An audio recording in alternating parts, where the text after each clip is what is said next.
Happy New Year. Happy Rockets. Happy Rockets. What's our record in 2026? Mm, what is it? 0-3? 0-3? I think so. We only beat Brooklyn, which is like a Yikes. scrimmage.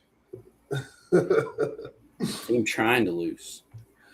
Oh boy. But yeah, man. Welcome to the Rockets Round Robin. It's been a little bit. How you feeling this year, Yeah. Mr. Chris? Man, feeling good. I'm staying active, so I feel a lot better than I did in 2025, other than the Rockets. They seem I to be know that's letting me right. down. I know that's right. I know that's right. I know that's right. There's good, bad, and ugly. I guess we're gonna try to run through it. Let's go ahead and just not even beat around the bush too much. Let's kind of start. Let's start off, man. We're gonna do a 35 game Rockets report card and probably some other stuff later on. Let's start with the good. What are you liking that we doing so far this season? What has made you tune in to watch so far, man? Well, for a young team, I think with the young players, we're seeing a lot of flashes of good, right? The Reed Shepherds have had some good games, some carry games. Jabari Smith's had some really good games. Tari Eason, same thing. I think we're seeing from the young guys the kind of the ups and downs of it. But I think the ups are really nice and something that we can look forward to in the future. Whether the consistency can get up to par, that might change the overall of who are they as players. And then individually, I think Amen Thompson has developed into a lot more than I expected as far as a mid-range shooter. There's something there that's really nice. And obviously, Kevin Durant has really shown to be that he still has something in the tank and something that looks kind of sustainable for the future. Yeah, this is not this ain't OKC or Golden State KD or even Brooklyn KD. This ain't the same guy. Those guys had some wiggle; they can get around people. This guy just posts up at the free throw line and hope somebody get on the ball. That's pretty much what KD is right now. However, for the most part, it's still effective. We're gonna touch on some of the downside. We're trying to be positive right now, at least for the first few seconds. Um, what else? What has surprised you throughout the season that we're doing that you probably didn't expect beforehand? The shooting, the early in the year, the shooting was so good, and I just that was a big surprise. I we can't go from the bottom third of the team in shooting to the top 1, 2 in shooting, especially from three. I know that it wasn't in high volume, but that was almost a good thing. If you had Kevin Durant, who was kind of a mid-game maestro, and then you had that means that other guys were making shots. That means the Taris, the Okogis, the Reeds, the Jabaris. Everybody was making shots outside of Kevin Durant, and I think that's what led to a lot of the success. That surprised me early. Now, obviously, it's come down a bit, but I still think that that's something that really surprised me. That was almost sustainable for a large portion of the season, and I guess what we're at 2/5 of the season or somewhere around there. And I feel like that, the shooting has regressed, but it's still been a big surprise and kind of a pleasant surprise at first. Yeah, surprisingly enough, the Rockets are 13th in the league as a team in true shooting percentage and effective field goal percentage. Surprisingly enough. It's a far cry from last year. Yeah. Far cry from last year, which is good. Kind of doesn't look like it at times because I don't know if it's I don't know if it's a pace thing where if we're playing so slow, we can't really weaponize some of the things that we do well on offense that much in the first place. So and people may say, "Oh, it's because we need a point guard, Fred VanVleet." We played slow last year too; it didn't matter. Yeah. Um, so I don't know. I'm more of a I'm the type of guy like when there's an issue, I like to present a solution as well too. Um, One of the things that I thought this season that we might have done a little bit more of, which is where I was expecting Lynn Thompson to really come in, is play just a little bit faster. That's not happening. However, I'm not going to blame Amen Thompson for that. I think somebody should be running with Amen Thompson because a lot of times he's the only person like trying to make something happen in the fast break. Like he'll get the ball and he's gone and doesn't have a running mate with him. There's no reason why Jabari isn't running with him. There's no reason why when Alperen was healthy, there's no reason why Alperen wouldn't run with him. Like why not? Like it would be nice. It would be really nice if there was a big to just sprint from rim to rim because now you're forcing mismatches instead of hunting them in the half court. You can force it. Let's say they even play good defense and they stop you they stop you from getting a full a fast break opportunity. Well, that means that everybody was forced to match up and somebody on the wrong guy. So now you can get into your stuff a little bit faster. I don't know if it's something where if it's a player thing or if it's something that the coaching staff can just emphasize a little bit more, which is. Well, I'd say that your emphasis with the coaching staff is going to be on the offensive glass, right? So when on the defensive glass, especially we're not the greatest defensive rebounding team. And when Amen does catch it, you do notice that he takes off, right? And it seems like he's been told that you have the first 5 to 6 seconds or 5 to 7 seconds in the shot clock. And then after that, you are a distributor from there, right? So he almost takes off by himself, like you're saying. And I think the personnel is kind of limited with that. I think we were blessed to have such a fast guard in Jalen Green. It seemed like he was always trying to run out, right? Like he seemed like he wasn't ever waiting for anything to make up.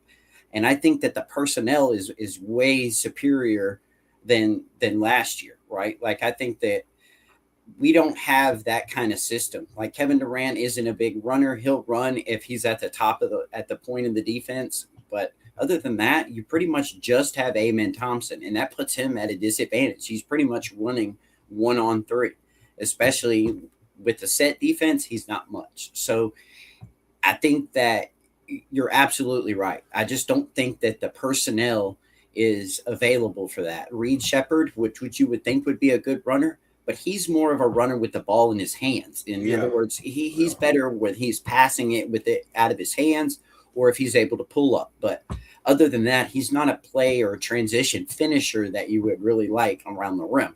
So he's limited in that regard. I just feel like our personnel we're not really athletic. You know, we were last year. We're long, but now we're not as athletic as we were last year. So I think last year it was amazing to me how we were able to be so good in the fast break and still be such a good to decent rebounding defensive rebounding team. And I think I just put that all in Adams and Şengün. Pretty much. This year, I don't think we have that, right? We don't have that kick. You don't see very much kick ahead passing unless it's to Amen Thompson, get ready to go. But he's mostly having to crash the defensive glass now too with Şengün. So I just don't think the personnel is applied for it. This is true. This is very true. One of the things that I was hoping would be the case is if we're gonna play so many long wings and long wingspan players a lot, I was expecting to create more turnovers. We don't create as many turnovers as I was expecting. As a matter of fact, one of the things that I thought would help with our pace and getting out and running was creating those turnovers in the half court and, guys sprinting to try to get easy opportunities. I mean, what I'm thinking, like last year, if you look at last year, we did a pretty good job of, turning people over and making them pay for it. This year, we're not turning people over as much with, you would think, better personnel to do that. Like, what's your thoughts on that? There again, I think you're kind of asking guys that aren't used to playing as a fast-paced, run-out type of player into doing that, right? Like Tari and Amen and Reed are going to be the only three guys that have ever really played at that type of advantage, right? Most of our other guys are all playing in the half court their whole career. They're not much of I would go as far as to say that they've never really done that sort of thing.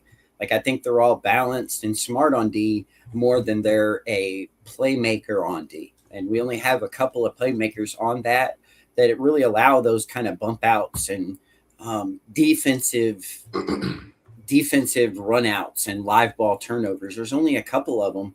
And, I'm sure Ime's having to get them to cover for a lot of the defensive limitations that we have at the big spot. They have to play sound. They have to play in front of them. But they can't really gamble too much because then you're putting all your bigs at a disadvantage. And we don't have a lot of rim protection in that regard. And so I think that, the defensive scheme probably allows them to, have to crash as well, because we're not so great on the defensive glass. So he's probably on to him about crashing the defensive glass and having the guards help, because we're not big outside of, Steven Adams, and we're not big as far as wide as far as Steven Adams and Shane Cooner. That's the only ones. So I think we're having to get back, stay on the defensive glass, having to stay in front and just contest, and then, cover on the defensive end. Yeah, and now that you say that, now that I think about it, yeah, especially when Reed Shepherd is in the game, everybody else really got to key in. Like, they really got to be on their P's and Q's. Really can't gamble. He's the gambler, as a matter of fact. He'll gamble a lot. I know some people will bring up his defensive field goal percentage and the steals and all of this and that. Yeah, that's cute for fantasy basketball, bro. Like, in practicality for winning, that's not going to cut it. He gets blown by. Like, his defense, he may not be the one getting scored on, but his lack of being able to stay in front of somebody is leading to points. And that's not going to show up on a stat sheet like people like. People like to watch stat sheets and box scores and all that. That ain't going to show up on no stat sheet, man. That's not going to show up on no stat sheet. It doesn't show up on there when you got four guys, 4 possessions, in which case the big gets to drive direct, or you're getting a guy driving directly at your big. And that's kind of a lot of what happens when you're gambling or you're not able to stay in front of guys, right? And I think he gambles a little bit too much. I mean, I know that I've seen some really good defensive possessions to start this last one. And, against Portland, I saw him played some great defense against Caleb Love. He was staying in front. He was staying sound, which, really helped. It wasn't causing any rotation. And then he gambles on something, and then it causes some rotation and leads to a wide open 3. And, like you said, it doesn't show up in the stat sheet. What shows up in the stat sheet, he had 2 steals. He's a defensive playmaker, and he made 4 points out of some of that. And that's great. And that's early year Tari stuff, right? We were praising Tari for being such a defensive playmaker and being able to get runouts, but we're also kind of dissatisfied with the way that he finished, right? He's since corrected those type of things, but I'm sure Ime is staying on him that if you want to be a good defender, you can't keep gambling. It keeps causing fouls. It keeps you in foul trouble, less aggressive. And, you just need to learn to stay in front and be a good NBA defender. And that's kind of what him and Min has turned into. Definitely. Now, I do think your point about having a shot blocker, man, that would definitely change some stuff. That really would. I know the trade deadline is in about a month and a half or so? A little less, man. I believe we're within 28 days. Or something I'm tripping. Like yeah, about a month. Man, that's quick. Yeah, so I don't know if getting a shot blocker is in the cards. I don't know if getting a shot blocker, seeing as Ime Udoka is a defensive coach and he builds everything around his defense, I don't know if it's more important to get something like that at the trade deadline rather than another person on offense to help with the facilitating in the half court or in the full court. I don't know which one is more important. What's kind of your opinion on that? I'm torn. A lot of what I have seen as far as the wanting to go out and get it is it seems to me is that they're really looking into the health of Fred VanVleet and whether or not he's going to return this year. I feel like they're waiting as close as they can towards the deadline, and then they're going to make a mid-level move. But I don't believe that it's anything. I think they're really heavily depending on Fred VanVleet to come back this year and do the playoffs. A lot of what I've seen in this season, it kind of looks like they're playing towards the playoffs. like they're playing their games as if they're going to be a playoff team as of now. And I wonder if they're kind of playing their cards too quick here. And I think that, yeah, the chemistry isn't coming as quick as they kind of expected. And so I think that's not leading to as many wins. And I'm afraid it will cause a little bit of a panic. But I think the health of Fred VanVleet is highly dependent on what they're going to do at the deadline. I really do. Yeah. I ain't gonna lie, man. Even if Fred is healthy, I don't think there's a problem he really comes back and solves. And if he does come back and solve a problem, he creates another. If I'm being honest. And this is not me saying that we need to trade Fred. This is me saying he shouldn't have to rush back and risk further injury, number one. Number two, what is it about Ime Udoka's offense and guards that it's hard for them to get off? Like, what is it? Like, I don't understand sometimes how. Okay, let me say it like this. So I know people are gonna get mad at me for saying this. I don't care. We were told we just needed a closer. We got the closer. Nothing's changed. We actually worse closing now. We're worse in the clutch now with a closer. You can say that's because of Fred. Blah, that's cute. Yeah, Fred will create another problem. Like we would likely play even slower than we already do, and making it easier on a defense. So, and that's one of my problems with this Ime Udoka offense. It's too vanilla. It's too broccoli. It's too country corn and beans. It's too, we're just gonna bully you and then that's it. It's not. There's no real thought behind how we want to get to some of these spots on the court. How we want to get shots.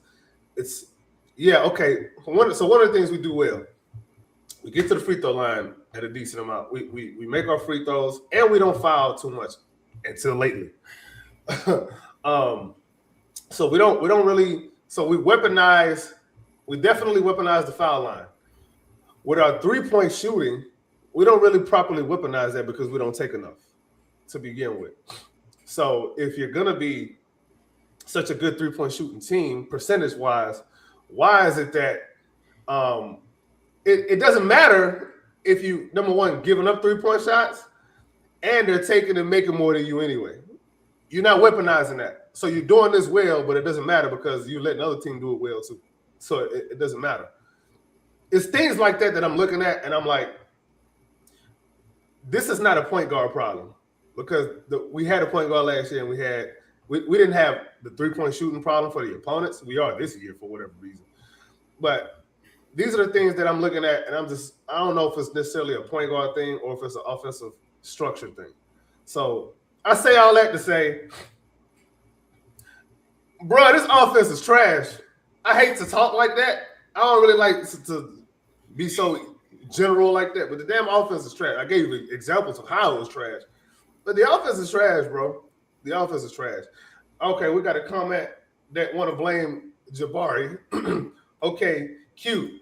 If the offensive problem is because of Jabari Smith Jr., then who is that on? Who is that really on? Jabari ain't out there trying to create offense. He ain't running point guard. Well, and here's I'll talk about Jabari real quick here, and this is something that that I've been a very big advocate for. I want Jabari scaled down. It would be the answer for me, and so and you're right. You're absolutely right. That's on the coaching staff, correct? I think the last night issue, I'm going to put this one on Kevin Durant. The reason I say this is because if you are minus whatever your first or second option, whatever you're going to call Sengun, Kevin Durant needs to take more shots. And he's on his career. He's taking around 17 to 18 shots per game. Yet, whenever he was with a first option or he had somebody that was to be a first option, that's reasonable. That makes sense. When he's an efficient 17 to 20 shots a game, that makes sense. But when your first option or whatever you're calling Sengun is out, you need to take a few more shots. And I don't think taking 20 shots a game is in the cards for Kevin Durant. Last night, he had 30. He should have had 40. He should have taken a lot of those shots at the end of the game that Jabari was taking. He should have taken the ball and attacked in his own game. When Şengün's out, Kevin needs to step up his shots even 2 to 3 more games. Look at Jaylen Brown. Tatum's out. He stepped up about 3 more shots, and he's playing like a much better player, correct? I just need to see a little more take it at and blaming on other players, guys that aren't scheduled to be second options. You know how I see Jabari? I feel like he's a great role player. Yeah, that's what he is. When he's playing his role. He is not a dribble pull-up. He has not been a league average 3-point shooter. I don't want to see your dribble drive pull-up game, and I don't see you working on your handles all off season coming in with, hey, I can do a little bit more with ball handling. You can't make your threes. You can't make your open threes. So I put that on the coaching staff is the making his role known. He's always talking about KYP. Well, he needs to KYP on his own personnel. Jabari needs to stick to shooting his open shots and not try to level him up on offense. I think that you're right. You're asking him, his offense is more of a isolation scoring game, which is good for Amen when he has a spaced floor. We don't space the floor when Şengün's out there, right? And so you kind of clog it all up with Şengün's there and then expect Şengün and Amen to get off with a clogged paint. And then now we have open shooters. They're shooting a high clip and not in volume, right? So now it looks better than it is. So all that to say, you're absolutely right. When you lose a different part of that piece, it looks incredibly sloppy because you're asking another one to do more, and then you have to scale up all your role players who aren't scale upable just yet. All right. So pretty much the offense doesn't do anybody any favors. That's one. The offense doesn't do enough to get guys shots that they're good at. It doesn't at all.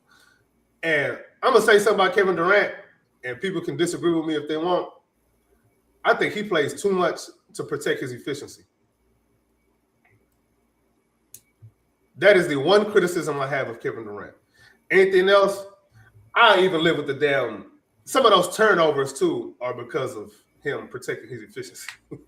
Like, bruh, it's okay if you're not 50, 40, 90. Go win the damn game. You don't have to be 50, 40, 90 every game, bro. It's okay not to be.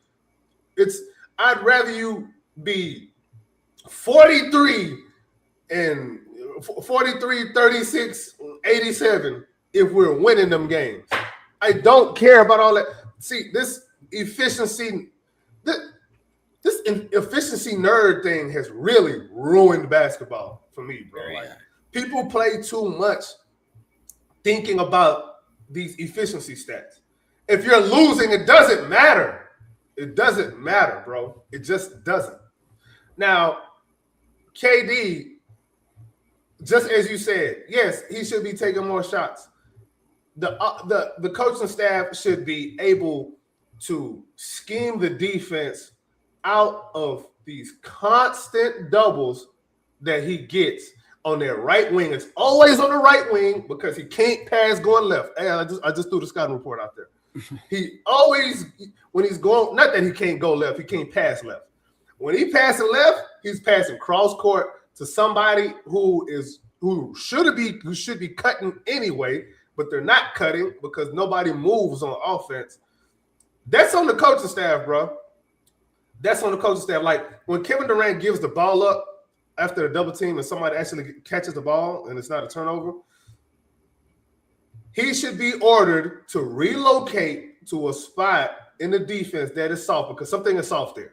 There is a soft spot somewhere. The defense is starting to scramble. You can find your spot. You're Kevin Durant. You are a walking bucket getter. You can find a soft spot for you to catch the ball again if we don't score off of a 4-on-3, which we won't do because this is the Rockets. We don't score on a 4-on-3 opportunity after a blitz. Right, Golden State Warriors? That is something that I listen, my 11-year-old son is playing in 2 rec leagues, right? And he was asking me about this one that's a little less talented. And he said, what they're doing to me is they're doubling me. And then I get it. I asked him, well, what do you think you should do? And he said, maybe get off it and get it back. And I said, exactly. And it was something very simple that he learned that in the first quarter of his next game, he learned that once he gets off the ball and gets it back and he's moving, he has space. And that's something that Kevin Durant doesn't do much and do often. That's something I very much noticed. Now, you're winning on the 4-on-3 thing. We don't have guys that are making open shots anymore. So, of course, we're not winning that type of game, right? And I think you said it last year, and it's something that we do very little of this year. If we're going to set up the 4-on-3, how about put Amen Thompson in the catch? Let him set the screen and then let him attack downhill with shooters. A lot of times, like I said before, the paint is clogged. When you have Amen and Sengun, the best thing to do is just clog the paint, and then you're able to kick out to shooters on those 4-on-3s. Early in the season, we were making shots from 3. Kogi was shooting an all-time percentage. Reed Shepherd was making his 3s. Tari Eason shooting the best percentage in the league. Jabari shooting a league average. We were winning games. Now when you do the 4-on-3 and you're kicking out to a 30% shooter in Jabari or a 30% shooter in the Kogi, we're not so much to win those games, and those pockets are a little tighter. And then Amen and Sengun are having to do a little bit more, or Kevin Durant is having to do a little bit more to get open. It's kind of an easy scheme to scheme out, right? Yeah, man. He comes out after this game against Portland. Speaking of Ime Udoka, and he's saying he's blaming the 37-year-old. Not blaming the 37. He's saying I can't get my 37-year-old rest. Something like that. Something along those lines. I can't think straight. I was woke up.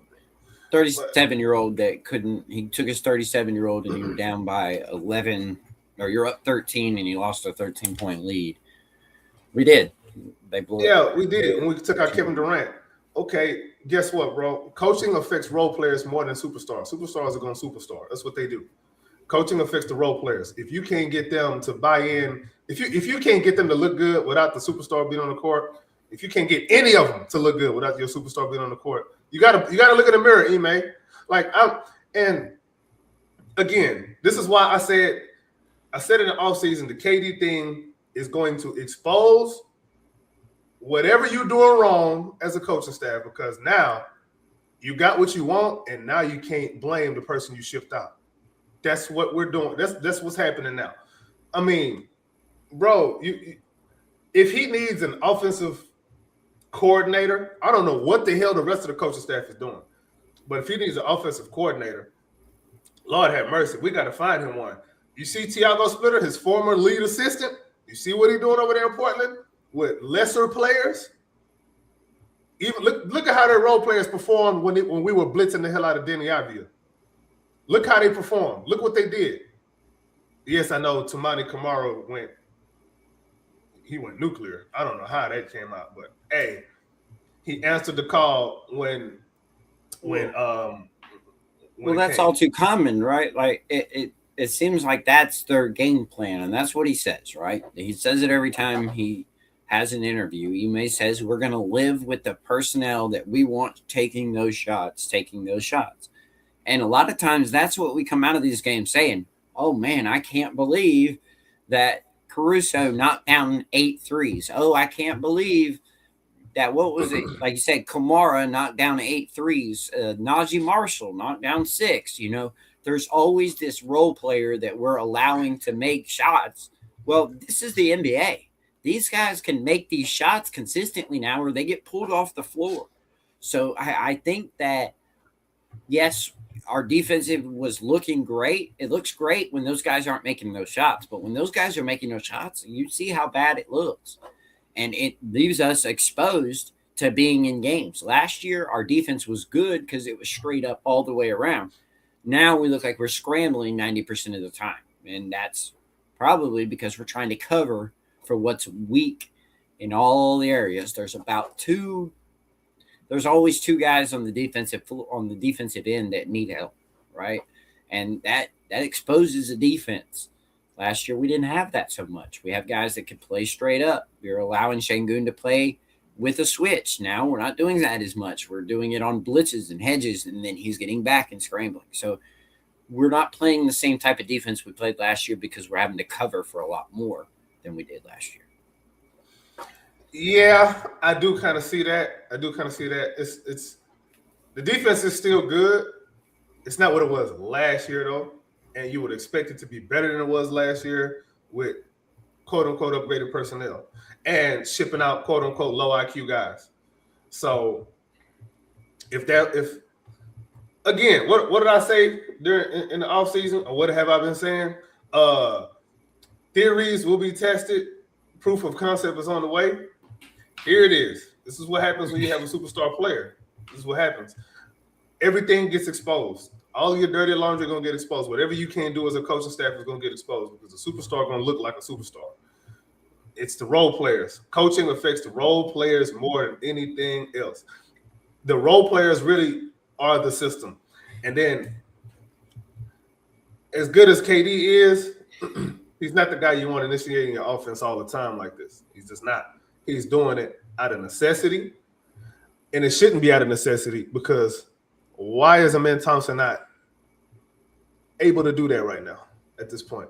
Is it the offensive scheme that we're running, or is it – because think about it. I want you to think about something. I want you to imagine in your mind every time you watch a game, every time somebody is driving, why is Amen Thompson aligned in the corner? Every time, damn near, bro. You're driving yourself into a double team or into a turnover. Or into a bad shot because you're gonna kick it out to how many times does Amen Thompson catch the ball in the corner and we just know, well, this ain't gonna end well. Like, why he shouldn't be aligned that way. Like the alignment shouldn't look that way. That shouldn't be the case. I don't understand it. I wonder if we play, and this is something that I saw in the playoffs last year. We play a very heavy ISO. That's playoff style basketball, right? Like that's why I believe we play all these close games because we play a playoff style basketball. We play a terrible regular season style, right? Like these are. It looks like a fourth quarter clutch possession on every possession with KD, right? Yeah. You get down. It looks like you're winning the clock down. You're up 4, and it's 2 minutes left, and you need a bucket. And that's what our offense looks like at all times. It looks like 2-minute offense up 4, right? You wane the clock all the way down to about 7. You give KD the ball at the top. You hope for something to happen quick. You pass off quick, make a shot. That's it. That's our offense. We're playing a playoff style offense in the regular season, and it just gets exposed over and over and over again when you're asking guys like KD and Amen Thompson, guys that aren't very great ball handlers, and then asking, obviously, you had Şengün to help you out there, and it's all it is. It's either Şengün, you take the ball from the top and you create a mismatch. When you create that double team, you pass out, get the open shot. If there's one extra, take it. Right? It's a very vanilla offense. Like you said, it just clogs down when you're playing in the regular season and you're either A, your role players ain't hitting shots, or B, your ball handlers aren't great at handling the ball in a consistent fashion. And that's what we have. I got a stat for you. Yep. Very late shot attempts. Where do you think the Rockets rank? And very late shot clock is 4 to 0 seconds. Second. First. Yeah. With a bullet. Yeah. Frequency is 13.2. The next is the Clippers at 11.6. What's our frequency or what's our percentage? How are we shooting in this? Our percentage is our field just about 40% field goal percentage, but effective field goal percentage is 44.8. Matter of fact, let me see where that ranks. Yeah. That's very mid. That's like that's mid, bro. That's playoff basketball. Yeah. Right. And then late shot clock. Right. Late shot clock. Play defense. Run the ball, play defense. 2001 Ravens. Him and D'Amico got their own page, right? Boy. Let's not even It's funny how the Rockets and the Texans mirror each other, right? All right. I said this last year, bro. Hey, the Astros always rank high in defensive rating. They always play good defense the last few years. Good pitching. Houston, Texas. There is no D in Houston or Texas, but we lead defense. It's all good. 7 to 4 seconds in the shot clock. Where do you think we rank in frequency? First, 11.5. Right behind us is Charlotte at 11.4. Yeah. Effective field goal percentage is 54.5, which is 54. Which is actually good. Mm-hmm. But the question is, you see how many late to very late shot attempts we get in the shot clock. Yeah. That is to me, that is the problem, because that tells me you're depending too much on Kevin Durant and Alperen Sengun. Way too much. Why does the offense not loosen the defense up enough to where other guys are getting easier shots? Not just shots for the sake of shots, but other guys getting easier shots. Okay, this is the thing. There's no excuse for this. I'm sorry. We don't have a point guard. I don't care. When we had a point guard, we had the same problems. I don't care, bro. This is not a point guard problem. When will y'all realize this? It is not a point guard problem. When we had a point guard, we had the exact same problem. But I think a very smart point guard, right, like a Fred VanVleet, kind of masks this a little bit, right? So that what you're getting into there is you're actually getting into sets, right? And you're low turnover. So it kind of makes your offense look a little bit better than it is, right? With your offensive rebounding. And then it's great to have them get into the sets. It's just that you're not finishing the sets as it is anyway, right? So I think a lot of what the point guard looks better in this offense because it's actually getting an offense and something going on. But when the overall goal is that their one-on-one matchup, winning that matchup is pretty much what his overall goal is, right? So we start out getting into a set with Fred VanVleet, with Sengun, and he's good at getting him ball into advantageous positions, and then he just went into one-on-one game, right? It looks better. It doesn't change the overall finishing part of it. So I agree that we could use a point guard that would get us into the sets. What we need is it for those plays to be finished appropriately by the guys that are supposed to finish them, right? Like Jabari's supposed to knock down open shots. Amen's supposed to be able to get to the paint, Yes. Like there's a lot of things that we're asking role players to do that we shouldn't be asking them to do, right? Like Jabari shouldn't be doing pick and roll ball screens. It just shouldn't happen. He should be the screener, and that's right? Not on him. That's right. Exactly. He should be a screener. He doesn't screen, bro. Why? Why are we not asking him to screen?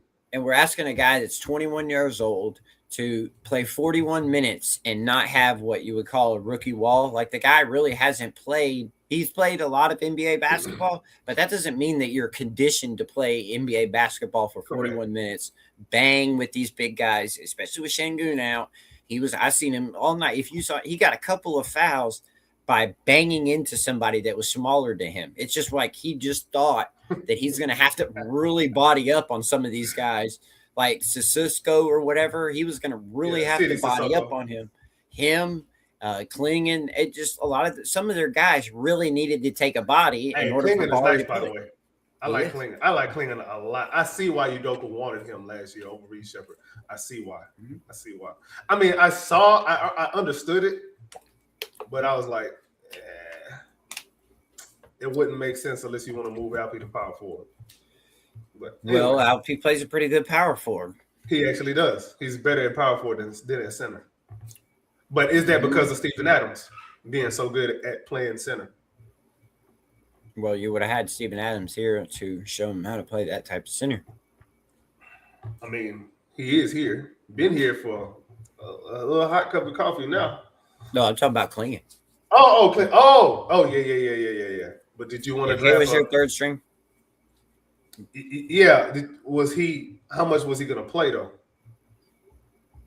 How much would Reed play last year? Oh yeah. Well, that's a different story. Right. He don't play last year. Now, if he's now this year, we probably wouldn't go get Capella. We would probably spend our money on somebody with ball handling. Yeah, I think Be a little bit different. I will never trust Ime Udoka drafting a young guard ever. I will never trust him. They just don't do well under him. They just don't. But anyway, another stat for you, bro. Early shot clock, 18 to 15 seconds. Where do the Rockets rank in frequency? I'm gonna say bottom third. Dead ass last. Oh wow, even worse. Boy, that ain't no point guard problem because we were doing the same things under Fred, bro. Like Fred ain't gonna change that. I'm sorry. Now, a different type of point guard could change that. Somebody who makes it a point to get up and down the floor at all costs after a defensive board. Yes, that would help. But who knows? Ime Udoka might tell him, no, slow it down. Don't run at all. We don't do that.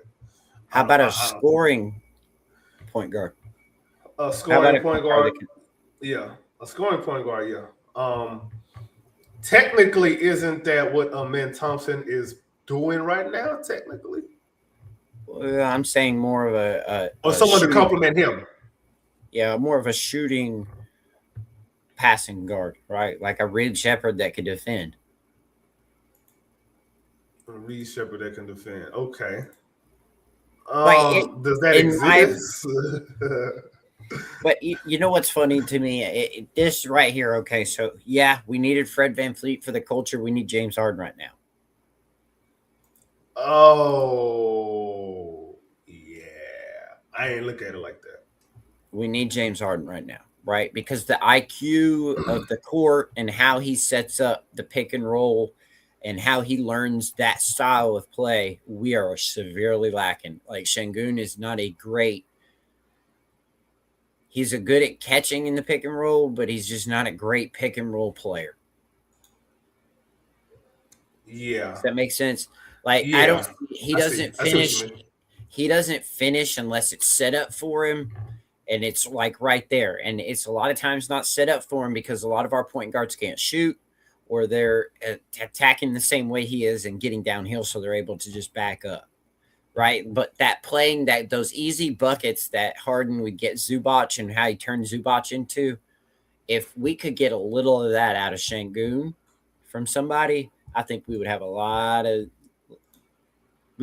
more out of Sengun. We'd get a lot more out of him. Yeah. Zubac is also a really big dude. Sengun plays physical too. He plays physical, but when he has to play somebody else who's physical like that, it's not. It's not it. Yeah. Unfortunately, I know somebody will be mad at me for saying that. I don't give a goddamn. What changed me with the Zubac thing is that he wasn't a big lob threat. He wasn't a vertical spacer. But then he's still 8 with Harden, which I thought wasn't going to work. I really thought that it took a vertical player to play with Harden, and it didn't. You know, it turned out to be that you need a good defender, but you don't need a vertical lob threat. You need somebody that knows how to play in the pick and roll, and Harden can make it work. And so I feel like he would get Sengun 4 or 5 easy buckets a game that, you know, he just doesn't get right now. And I think that's what, you know, when they see point guard, that's what they're thinking about, right? Like a guy that can get some easy buckets for your teammates. We don't get that at all from Amen Thompson. Is if you can knock down a shot, you can get an easy bucket, but you're not getting a lob from Amen. You're not – everything that Amen sets up is all from the shooting variety because they all have to back up from his ability to get downhill. So he has to work hard to score too, by the way. He has to work hard to get to the paint. That's right. And sometimes it works great. And if your shooters aren't making shots, it looks like it did last night, right? Like Amen just is pretty much worthless when you don't have guys knocking down shots. So we saying so in that I'm gonna build off of what you just said. You need guys to knock down shots around to complement Amen Thompson's driving game, right? Why don't pick and roll? Like, or in the pick and roll. When do you see Amen running a pick and roll? Am I wrong? Did Fred VanVleet ever really get a lob to Şengün or an easy layup for Şengün? Or was it always just in the short roll and then he'd beat his man on a Euro, or he'd just get there quicker and he'd make the dunk? Like, how many lobs do we ever throw from a men? Like, how many do you see? Has Şengün ever really done that? Has he ever been a real good pick and roll finisher other than the floater? How many lobs has Fred thrown in his career? Not many. I mean, I don't know, but in Houston, he has not thrown 5. no. In his tenure in Houston. I don't remember 5. I probably remember 1 or 2. That don't mean he didn't throw 5. I just don't remember 5. So you're saying we can't vertically space it or laterally space the floor? I mean, sometimes I'm gonna say this too. As much as Udoka loves double big, he has to complement that at some points in the game when the time calls for it, to go 4 out, 1 in with Amen Thompson being the end, I guess. He doesn't do that. He doesn't do that enough. Why don't we try that sometimes when the personnel is right on the other team? Like when Ime Udoka is coaching on offense, bro, he coaches very reactively and not proactively. He doesn't force the team. He doesn't force the other team into adjustments. He adjusts to whatever the other team is doing. You see what I'm saying? Okay. Let me give you. This is some of the adjustments that Udoka does. Double big,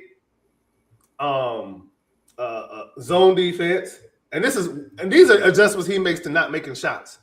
Double big, zone defense. Bring in a Kogi or a Holiday or Tate. What's another one?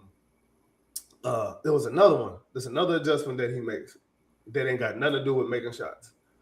I can't remember. With those little gimmicks that he likes, bro, like, my guy, scheme your guys open. Scheme your guys open. It's not about, I think he depends too much on physicality and bullying, because that's where he thinks. That's what he thinks. That's what he is as a human being. Like, that's what he talks about. Being physical, fighting. All of that is cool. I'm for all of that. But if you don't have the schematics to complement it, what is the point? Those are last resort things, not first resort things. Like, your adjustment isn't just get more physical. Your first adjustment is, all right, how do I make the defense pay for these double teams on Kevin Durant or on Alperen Şengün? How much does Alperen Şengün get doubled? And when teams double him, that's when the offense is great. But how can we force? He doesn't ask questions like, how can we force the defense to double Alperen Şengün more?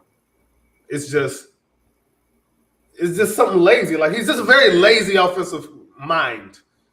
It's a read and react, right? So you get the ball to a playmaker in Alperen Şengün and you space it. And what you do is you hope that Alpre is going to force that double team and make that extra pass, and that your role player is going to knock down that shot or force another extra pass that does lead to an open shot, right? That's the premise. That's the idea. It's an individual one-on-one style of basketball. It's the same thing. And I find it funny that we're always, since we've had Ime Udoka, and then there's always these names that come out. Do you notice the ones that we go for? The Donovan Mitchells, the Kevin Durant's, the ones that can literally just take over the game by themselves. You give them the basketball and they can go score, right? That's true. We don't go. Our names aren't being tossed around if it's like when it was Jaylen Brown. Remember, it was before they had their success. It was Jaylen Brown and were big names. Mitchell. We'll look at Mitchell. Giannis, our name only when it's a guy that really can't score for himself and is like creating by himself and scoring by himself. We're quick to come out and say no way. That Ime is a great defensive mind. He's a great defensive coach. He's coaching a defense. Great coach too. Yes, he's a great coach. The problem is, you're right. His scheming is a little bit vanilla. His offensive game plan is a little bit vanilla, but it's almost like Pop had that too, in my opinion, right? You always had somebody kind of to bail you out, kind of player. You always had a guy that was great in the one-on-one or could create a double team. The Manus of the world, the Duncans of the world, that's going to just play good, sound basketball. In other words, if they see a double team, they're going to make the smart play, make the open shot. They're going to get downhill if it's open, make the open shot, right? Like Pop had a carousel of role players, though. Like, he made all his role players look good. All of them. Exactly. Kawhi Leonard turned into an all-time great. He was not drafted to be that. No, people forget. 3-and-D. Yep. He was supposed to be the replacement Bruce Brown or Bowen, right? Yeah. He ended up being a Hall of Famer off of that. Like, because what he did was really he started in his role and then he scaled up from there, right? And I think that's what we're lacking right now is guys are not starting in their role and then scaling up. They're scaling up before they're ready, and they're trying to do a little bit too much. They got a little bit too much dip on their chip, and they're trying to do too much. I love Jabari. I scale him down. I'm not asking for any kind of trading. I got no problem with that. I got no problem with that. That's it. And I'm not finger pointing. I'm not blaming Jabari for it. Last night, like I said before, I'm blaming KD. I feel like KD is here to be the closer. The offense is set up for KD. He's trying to be KD. I don't think that's what he is yet.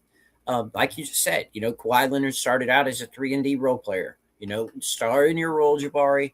Knock down your open jumpers. If they leave you wide open, knock them down. Have confidence in your jumper, but don't try to do too much. I really think his legs started to go. He was a lot of ball handling yesterday. Did a lot of defending yesterday, and then they're asking him to shoot late in the game. It's just not him. He played hard. But man, the shots that he was taking was just, the side of the backboard. I can't just target him though. I think he was really dead.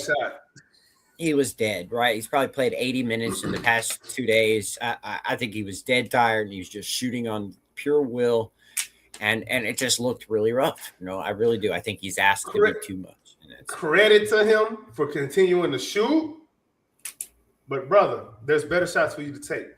To me, I don't just look at it as he's shooting the ball. I'm looking at where those shots are coming from and how those shots are being created. If the ball ain't moving and you just, where's KD? Where is KD been? Give me the basketball. He took 20 shots last night, right? He took 26 the night before last. Shoot the bat. Give it to KD, right? Like KD should shoot no 30 times sometimes, but whatever. Efficiency. All right, bro. I got a stat for you. You ready? Yep. You think you're ready? Where do the Rockets rank in tightly contested jumpers? That's between 2 to 4 feet of a defender. Where do the Rockets rank in frequency of those shots taken? First. How did you know? Because that's our offense, man. I mean, that's what Amen does. That's what Amen's always trying to get over two people. Bari in the post. Şengün over the guys. Yeah, it's our entire offense is set up like that. So how about very tight, 0 to 2 feet? We play offense like we play defense, right? Like what we want to do on defense. Damn, that's a good point. Contested. We want to make you shoot contested jumpers, and then we shoot contested jumpers on the other end. Which doesn't make you weaponize that defense. Nope. You can't. It's not a weapon if somebody else got the same weapon, bro. We're gonna hurt the same. And cancel each other out. Okay, fight fire with fire. It's gonna be a inferno somewhere. Somebody got to use water. That's right. Like, come on now, bro. I think we're also asking high IQ or low IQ guys, and this might be because of experience now, to be high IQ players. We're ranked third, by the way, in frequency of tightly contested, very, very tightly contested shots. Just FYI. Good God, man. I mean, like I said, we take our same defensive strategy. We take the shots that we want to take on defense, or we want to force on defense. We take them on offense. Yeah, we don't. Okay. If we're gonna go very tight defense, let's do wide open, right? Okay. Where do we rank in wide open shots? 28th. Damn, you a little harsh there. We 25th, but yeah, bottom 4th. That's bad, bro. That's not for people who are having a good old time wanting to target Jabari for that. These are just attempts. These are not makes, by the way. These are just attempts. We're not generating wide open shots. We're not. And that's frequency. That's not attempts per game. That's just frequency. That's percentage of attempts of all of our attempts. That's what we do. Well, how many high-level playmakers do we have on the team? I give you that. That's why I'm saying but a point guard ain't gonna solve that either because the offense isn't designed to even create those. It's not. Nope. There's a point guard that would save it, right? Like a Donovan Mitchell, one that can do all can score in the 3 levels of the floor. I would say this. I would give you that. Donovan Mitchell creates other problems that I don't think the Rockets are ready for. Defensively, he is useless. Right. Yeah. He is. And that's where the Rockets eat. We eat off of defense first. Think about it. Remember what we said earlier.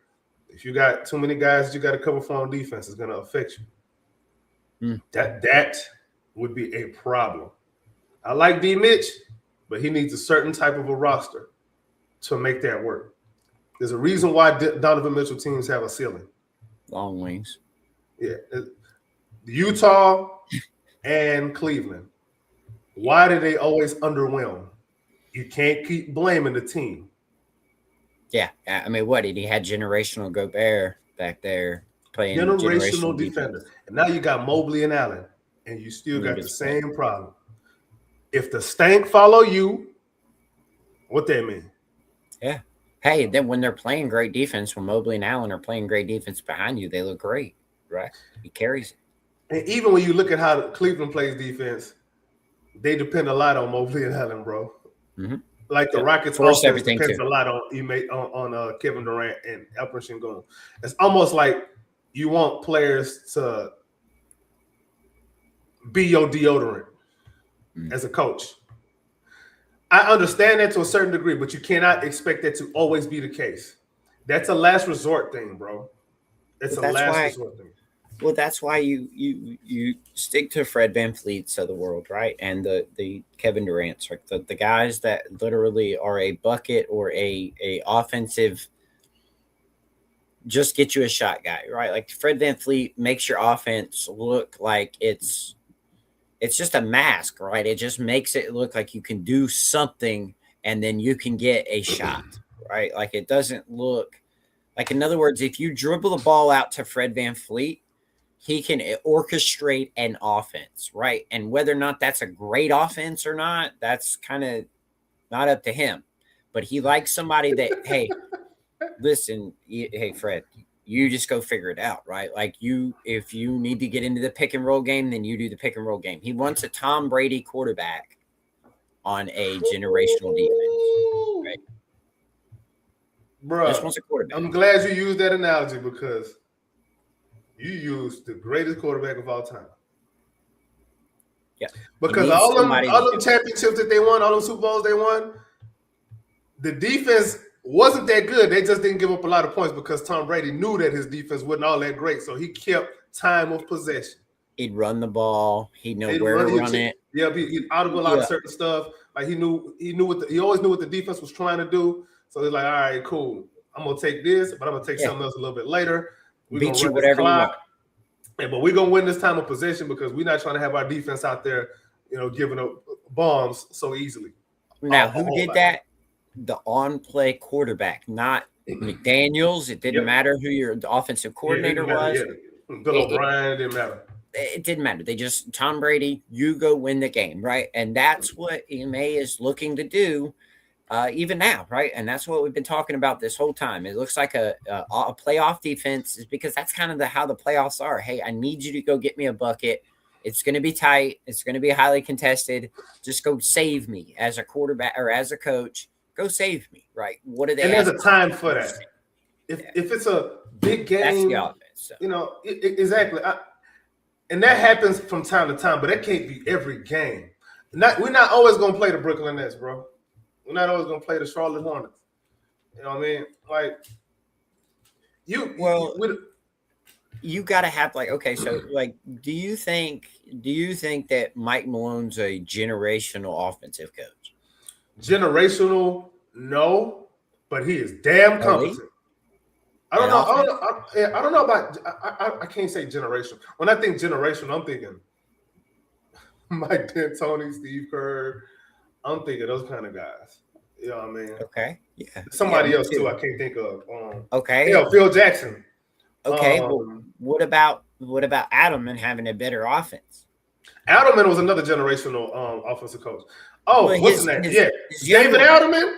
Whoo, I like him. He's a good coach. Okay, so I thought he was the offensive coordinator actually for Mike Malone. I believe that. Obviously I'm not over there in Denver. I can't say for sure, but because they run a lot of what Sacramento used to run. Those early 2000 Sacramento Kings. They run a lot of the same stuff, except more modernized. And obviously with Joker instead of Vlade Divac or what's his name? What am I forgetting this tall dude? The other 7-foot guy. Oh, Chris Webber too, but the other guy, Brad Miller. Yeah. So yeah, what's his name? David Adelman is a damn good offensive coach. I watch how they run their offense. I'm like, this is beautiful, bro. We could use that in Houston, seeing as we want to make all of these Jokic comparisons that I don't agree with Alperen Sengun. Well, but my point is that I don't think that Mike Malone is setting up a lot of plays. I think he looks very good because he has Jokic as his quarterback, right? And I think that's kind of what Ime gets when he has Sengun out there. He doesn't get the Jokic level of it, but he kind of makes it. He masks his offensive sets not being so bad, right? Yeah, he developed Jokic though, right? He scaled him up, like you said. Starting his role first, and he ended up scaling up.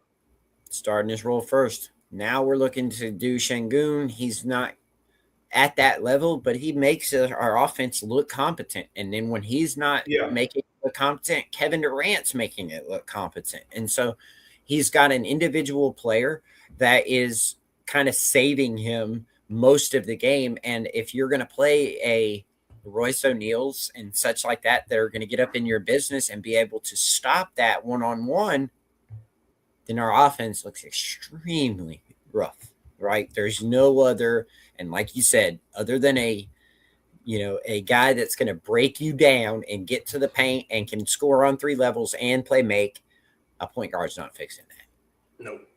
It's, again, not a point guard issue. Last thing here I wanted to touch on, bro. Hey, man.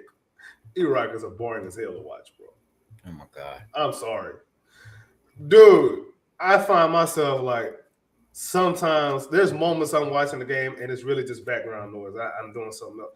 Like these dudes are boring. It's too predictable. Okay, the NBA right now in general is sort of predictable. A lot of guys kind of play the same way, but we just it's especially when they're not on, bro. Even when they're on, they're still boring.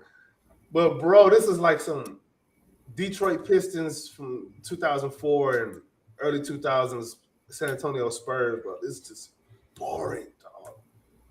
Like, where's the excitement, bro? If you're gonna lose to bad teams, lose excitingly, bro. You go to a game, bro. You go to a game. I went to the Rockets. I went to the Clippers game when they were in Houston. When I forgot who the best player in the game was.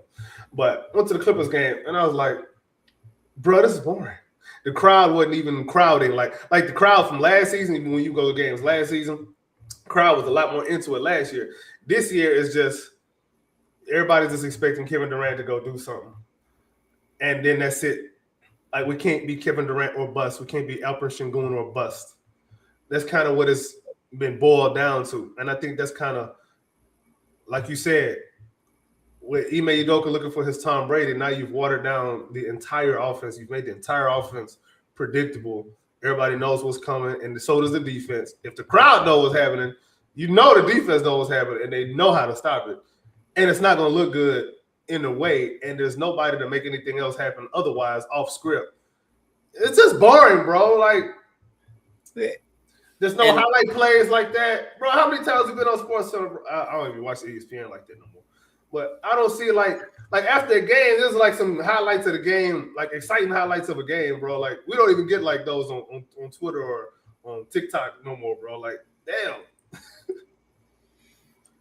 Well, that would be a product of where did you enjoy watching the early 2000 Baltimore Ravens? Defensively, yeah. Offensively, that was AIDS. Okay. My and goodness. Trent Dilfer? Yeah. Now, wasn't it? Isn't it sometimes more exciting to watch our defense with the really and truly with the Reed Shepherds, the Amen Thompson, and Tari? Put those three out there. They're defensive playmakers. And if we had a rim protector, it'd be even better. But when he's protecting the rim, when he's on last night, he was on defensively last night. I give him credit for that. Yeah. And a great weak side protector, at times. And let's Adam sometimes too. Yeah. But when those defensive guys are locked in and the Terror Twins are out and they're flying around, running around, creating havoc, and then it's creating other stuff. It's leading to runouts and stuff like that. The defense is more exciting to watch than the offense. Yeah. And that's why I bring up the old Baltimore Ravens team. And I think that what did they like to do? Jamal, downhill, hand it off right up the middle. He was a different beast. And you had a guy that could just run the ball, run the clock. What we were talking about for most of this show, there were late shot clock, contested jumpers. You just run the ball, slow the clock. It's weird to me that teams are ever able to score over 110, especially now they're hearing those stats about how late we take in the shot clock on most of our shots, and how that's just kind of mucking up the game and playing in mud and playing slow. And then when we get an offensive rebound, it seems like we just kick it back out, set up the same type of individual stuff. And we depend too much on offensive rebounds too. It's boring. That is a boring style. It's a muck it up style. It's a, hey guys, we're not good enough making shots. We're going to have to generate stuff from nothing. It's like the Derrick Rose Chicago Bulls. Exact same. Good point. With Noah trying Except they were more exciting. They were more exciting on offense, though. I ain't gonna lie. Derrick Rose. I mean, need I say more? Well, we only have like a really, and I think Şengün's toned down with some of the, exciting passes and stuff like that. I think that we've had such an emphasis on not turning the ball over that it kind of gets these guys a little bit toned down and the ability to run. I do think they overthink too much too. I think everybody on offense thinks too much. Well, does it seem like to you that everybody is told, like to me, Amen seems like he's getting, all right, listen to me. You get the first 5 seconds. If you get the rebound, take off running, see if you can get something. If you cannot, back it out and give it to Kevin Durant and then get to your spot. Like that's his only job. That's the only thing he'll ever do. Go to the corner and then cut when you see an open spot. Other than that, that's the offense, right? And then the same thing with Bari. It's like he's hesitant to really do something too much, and then when he can't do anything, he's immediately looking up for Kevin Durant. Yeah, and he gets in his own damn head. Bro, exactly. You in the NBA, bro. You just got paid. Bro, get out your head. You ain't get paid acting like that. That's not what got you paid, bro. That's not what got you paid. I do think they're a little starstruck. Yes. Hey, that is a very elite point, bro. I can't remember, somebody else I think I heard say the same thing. That's a good point. Because, all right, you always want to get the ball back to KD, man, but at the same time, I think the offense is that. Just get the ball back to KD. Because guess who else is starstruck? Ime Udoka. And for the record, this is not me. There's nowhere where you can find me saying I want to get rid of Ime Udoka. I don't want to. I want to do it with him. Okay? Yeah. I just want him to get better because it's not like he can't get better. he does better things, but he waits too long to do those better things, bro. Again, reactive, not proactive. He's too scared to take chances offensively. He doesn't take any chances offensively. He's too scared. I feel like he's mitigating the damage, right? Like I think, and I'm going to take this back to my Suns rec team, is that our defense is so elite, right? Like we have such a good defense. So I'm kind of finding myself coaching up the defense and being like, hey guys, you know what you never hear? You never hear of a team shutting out a team. Why? Because I want our defense to just completely be dominant, because I know that our offense isn't going to be great. So I know that I'm going to have to rely on one kid sometimes to pretty much do a bunch of stuff. So I'm going to coach the defense up as hard as I possibly can. And then on offense, I'm going to try to make it where they don't mess up, right? Guys, look here. No live ball turnovers. Make sure that we're just setting normal screens, see all your passes, don't throw up some crazy stuff, and we'll just work it around until we find an open shot. Really and truly, I'm not going to do a whole lot of passing. Why? Because that's a lead for a turnover. I think we're looking at that the same way. He's looking at him saying, guys, look, we got Kevin Durant, generational one-on-one scorer. There's no better shot than a KD contested jumper. Let's just get to it. Now, I'll let you kind of play with it a little bit in the first 15 seconds of the shot clock, and then they're not smart enough or high level enough to create their own stuff, right? Like how many times do you see Jabari setting a flare screen and then peeling out for an open jumper? Like, you know, how many say you see screens? Yeah, there's nothing really going on. And you see it. You see it every now and again. I can name the first 10 games we were running some split action. We've seen it a little bit last year, but it seems like he's just a young coach trying to – it's almost like he's like, hey, we need to go to something else. He just goes to his bread and butter. Right? Yeah, so that's the thing. Like when we started the season, we started off with a completely different process. The ball was moving a lot more than it ever has under Ime Udoka. And I think he just has a problem where, okay, it didn't work for a couple of games. We're going to scrap everything. We're just going to go back to basics, back to beans and broccoli. Yeah. Like, bro, you can't coach like that. You got to stick with it, bro. Like, you got your plan. This is the new setup that we got. You know, let's play it through. Let's see it all the way through. Like, don't start halfway. Imagine you sit there and you making, let's say you barbecuing. You grill? Tell me you grill, bro. Oh, yeah. All right, cool. Yeah, baby. Now, imagine you start grilling something and the coloring isn't what you wanted to be at the first hour of it being smoked.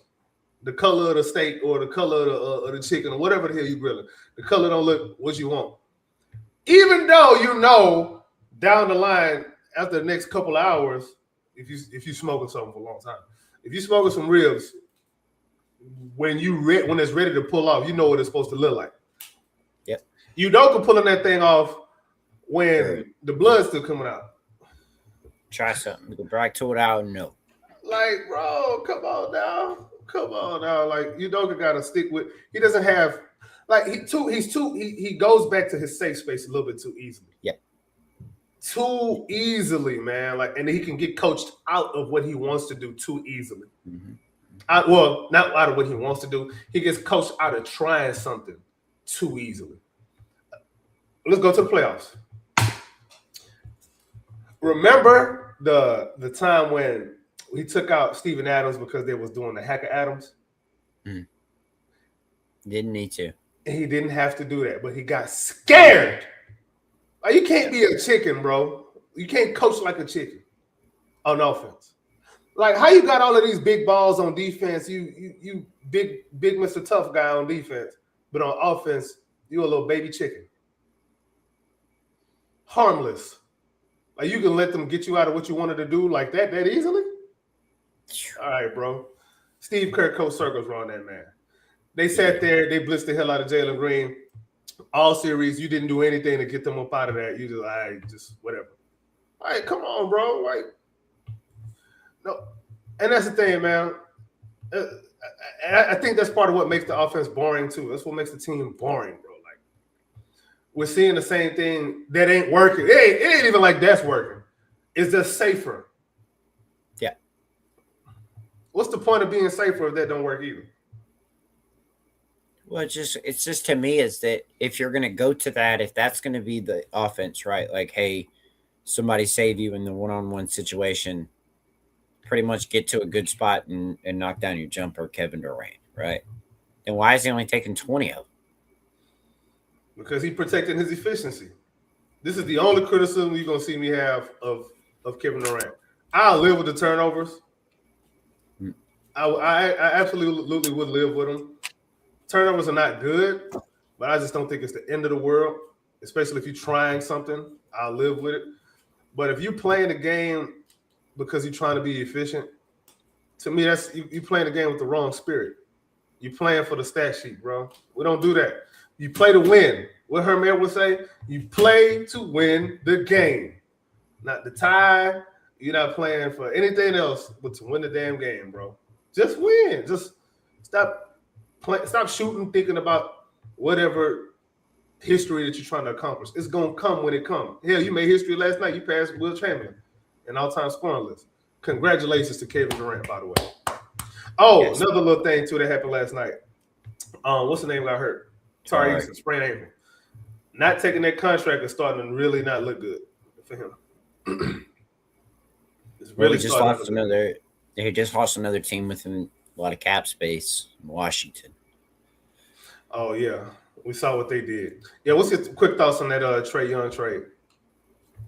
Hey man, I mean they're going to put butts in the seats with Trae, right? I don't know that Young, they started to play a little bit better over there. I don't know if they're trying to play that much better, but you know, I think they'll sit him. I think he'll just be like Ingram last year. I think that quad contusion will get a little bit worse, and they're going to sit him. And they probably offered him to pick the Fred VanVleet type of deal, you know, opt into one more, and then take something different. But they got to pay that cap floor, and they're going to have to pay it somewhere. And, you know, restricted free agency is such a gamble. You know, you put a bunch of money on Tari Eason, you're stuck with him for 4 years, and he doesn't quite pan out. You know, that hurts worse in 4 years than it did, you know, just taking a guy in for 1 year and raising that the floor a little bit and then still paying your cap floor. So I think they're just trying to put butts in the seats. They're trying to use Trae Young, try to up his, you know, value, maybe get off of him in a future deal. I don't think it really has any benefit of the league. Interesting. Let's see what the Hawks do with McCollum, because I guess he could be helpful to them. But very much so, I think. Yeah, I think it's a win-win for both teams. Actually, they both, I think, got what they wanted out of it. I know people wanted the Hawks to get a whole bunch of draft picks. I mean, because San Antonio has their draft picks, so they're looking for them to get some type of a James Harden type deal. That wasn't gonna happen. This is a different cap environment. It's a different market now, man. Like, only certain guys are going for multiple first rounders. Only. If you're not an all NBA first team, that's probably not happening. But I think for the Wizards, yeah. The NBA talent right now is just such high level, man. I mean, we take it for granted every day. I mean, these guys, you can lose on any game. I don't care who you are. These guys can put up some real points. Yeah. I just, to me, the NBA has gotten a whole lot more talented, and it's a lot deeper. There's guys that are 14th men on some of these teams that can score on you all day. You see what Jada Pickett did the other night for Denver. You know, when these guys get opportunity, they're seeing that they can really perform in it. So I don't think that, you know, I think we take it for granted that the NBA's talent is it's a high level game, and there's a lot of good athletes out there. You never know what you could get. Somebody could drop 40 on you any day. I saw Avia do the other day. I mean, Toumani Camara put 25 on us tonight. He's a good player. Last night. No, he's a good player. Well, he's more in the Tari Eason mode, where you're not really expecting like explosive offensive games like that. Not that 25 is explosive, but it is for him. It certainly felt like it, right? Like he felt like 30. Yeah. Man. Yeah, like Camara, he was making everything. I like him. I like his game though. I like what Portland is doing.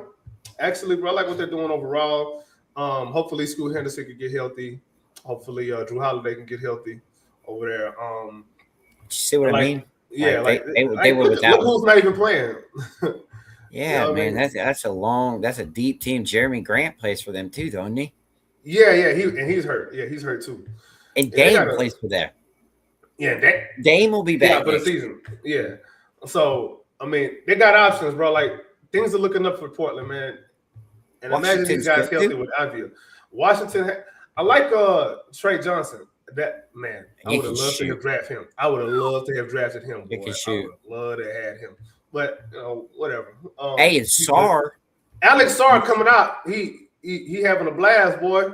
Let me ask you a question. Sarr for Jabari, who would say no? Wizards. Yeah, Wizards. I was thinking about that the other day. I know, man, that hurt. I thought about that yesterday, and I was thinking, man, that's probably the Wizards are probably saying no to that, ain't they? Yeah, Sarr kind of struggles a little bit with physicality. The way Bari used to. Yeah, I think Sarr when he started eating right, getting a good diet, playing workout regimen in the offseason, I think that's not going to be a problem in the long run. Well, he's starting to block shots. He's starting to defend at the rim. Yeah, he started to look like he should have went number 1 overall. And I was a guy that was I like Zachary Ricochet. Number 1 overall, I didn't know, but I like Ricochet. I think he probably would be better off somewhere else. I thought he should have been in the Trae Young deal too. I thought he would probably flourish over there with Washington a little bit more with less expectation and be able to play more free and play his type of a role over there in Washington. Cam Whitmore, by the way, prayers to him. Hopefully he gets good with his that blood clot. Sure. Hopefully he gets healthy. Who else is Washington over there? I like what's that kid's name? The point guard, Bub Carrington. I like him shooting over 40 from 3. Yeah, I like what they're doing, man. Like Washington has talent. The problem is they're the Wizards. That's their problem. If they were a different team, they'd probably be better. But when you're the Wizards, you're cursed. East is there for the taking too, and they're still there. It is there for the taking, boy. And hey, this may sound crazy. If I'm anybody, bro, I'm not sleeping on Boston still, even without Tatum. Ooh. They look good. You see what Joe Mazzulla doing over there with them boys? Not making no damn excuses, making adjustments. You see how they work? Role players still playing their roles. Nobody's really stepping out of their box, right? Everybody's shooting, just picking up their shots. Jaylen Brown picked up his shots, 4 shots. So what I'm asking KT to do more of what you're doing. That's it. That's all they do. Other stuff, yeah. Like that's Pritchard's still shooting his shots. There's not asking him to do more. Ask him to handle the ball more or anything like that. Stop that. Knock down your shots. That's it. Play in your role. Yeah, and a lot of people don't really understand the difference when they think of being scaled up. They're thinking adding different features to your game. Mm-hmm. Although that's not a bad thing if you can do it. If you're already starring in your role like that, that's what I was talking about the other day. Is that really frustrated me is that Bari isn't knocking down an average from. He's not shooting even league average from 2. He's not shooting. He was at some point, and then he's been up and down. I think here's another thing that I think people are like kind of sleeping on. You see how much weight he added? Yeah. You see how much strength he added? That's gonna mess with your shot. It's gonna mess with your shot. That's gonna mess especially your legs. That's what's getting to me. That's what's frustrating me. Is it seemed like all off season it was this handle, and he's coming back with this new handle, and he's going to be able to create for himself, and he's going to have more of a. I didn't see that. I didn't see that. I just thought I seen a lot being able to attack a closeout. That's all I ever said. Be able to attack a damn closeout. There's some stuff that he's been doing this year that he wasn't doing before. But and again, that's what I'm. And he's finishing better. He's finishing better in the paint too. All that stuff that's my point. That's what he's. But why isn't he in position to do it more? That's the question. Well, he's not doing. He wasn't, in my opinion, wasn't starring in his role at that point. So in this offseason, great attack a closeout, get better at that. He got tremendously better with his ball handling. I'm asking for just a little bit better on the ball handling. You're getting too happy though. You're getting too ball happy. Yeah, too now dribble happy. shoot the rock all off season. Now, why don't you just start by getting to be a 40% 3-point shooter first before you add all that extra into your game? And now they're asking him to do all the extra and still shoot 40 from three, and he's not there. My point about adding all that strength is, have you ever gone to go shoot the ball after lifting weights, especially upper body? Legs are dead. Right. His shot, remember he had the same problem last year too, until he got hurt. When he, like that January, he was looking really good and he broke his hand. But he was looking like, he was looking like we needed him to look. Yep. It'll come back around. It's just gonna take some time because he added a lot of strength this summer. Like last year, Barry, to this year, they look different. They look different, bro. So as far as his shooting, to me, that's the problem with him right now. It's the shooting is too damn inconsistent. It's way too, but I think it's a strength thing. I don't because his shot is a lot flatter this season than it ever has been. It's very flat. That's what happens when you too damn strong. You shoot the ball flat, and he's not used to that. So once he adjusts to his strength, hell, he might even have a whole down season of shooting, but it'll come back around. It'll come back around. I think his physical size right now, I think this is good for him. He don't need to do any more extra, especially if he's not going to be playing as much center, which I thought he probably would do a little bit more of this season. But whatever. Would you check in on Robert Williams? Yeah. I need a shot blocker, bro.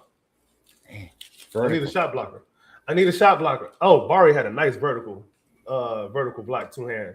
I said defense last night. Like I said, he was on defensively last night. It's the shooting that's kind of making it look bad.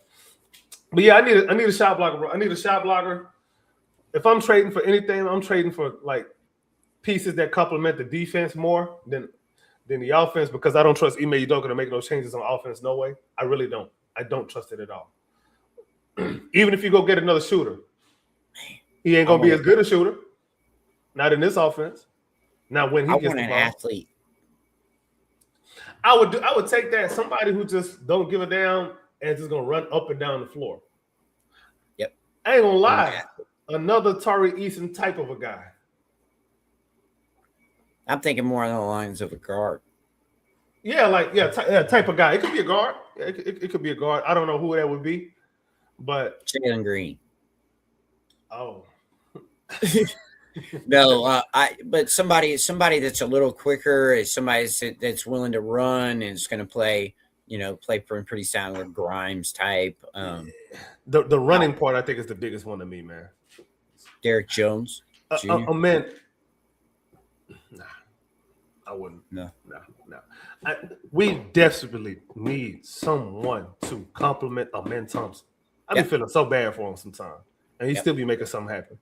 That's what I mean. I want an athlete, somebody that's quick. Colin Sexton, somebody like that. I could do that. I can look at that. But what are you giving up? You don't want to ask me those questions, man. That's cool. If you don't want to answer, hey, I respect it. You just know what you want. You don't know what you want to give up, but you do what you want. Hey, that's it's halfway there. That. You know where I am. I don't think you can win. I don't think we're going to be able to win with Reed Shepherd as our backup guard. I don't.